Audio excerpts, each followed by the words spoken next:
যুক্তরাষ্ট্রের তৈরি পোশাক বাজারে শীর্ষ ৫ রপ্তানিকারক দেশের মধ্যে বর্তমানে চীনের ২০.৪৪%, ভিয়েতনামের ১৯.৩৮, বাংলাদেশের ১১.০৭, ভারতের ৭.০৫ ও ইন্দোনেশিয়ার দখলে রয়েছে ৫.৭৬%। তবে বর্তমানে ভিয়েতনাম ও চীনের তুলনায় ২ থেকে ৩ গুণের বেশি প্রবৃদ্ধি নিয়ে সবচেয়ে সুবিধাজনক অবস্থানে বাংলাদেশ। আর প্রবৃদ্ধির হিসাবে ভারত বাংলাদেশের ঘাড়ে নিঃশ্বাস ফেললেও রপ্তানিতে রয়েছে বেশ পিছিয়ে। এর মধ্যে আবার ট্রাম্পের আগের মেয়াদ থেকেই মার্কিন বাজারে আধিপত্য হারাচ্ছে চীন।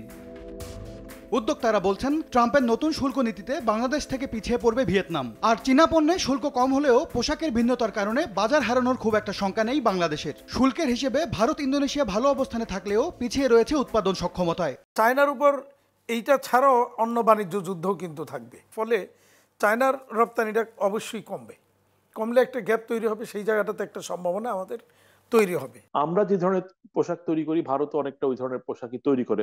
যুক্তরাষ্ট্রে যে পণ্য রপ্তানি করছে তার বাইরে তাদের খুব বেশি ক্যাপাসিটি নেই।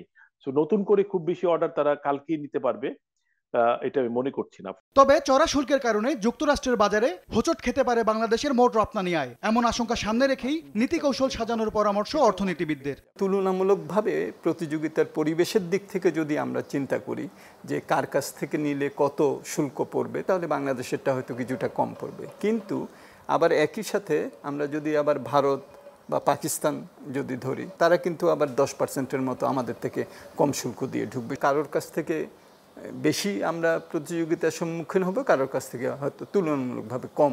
একক পণ্য নির্ভরতা থেকে সরে আসতে না পারলে আগামীতে এমন ধাক্কা সামলানো আরো কঠিন হবে বলেও মনে করেন এই অর্থনীতিবিদ।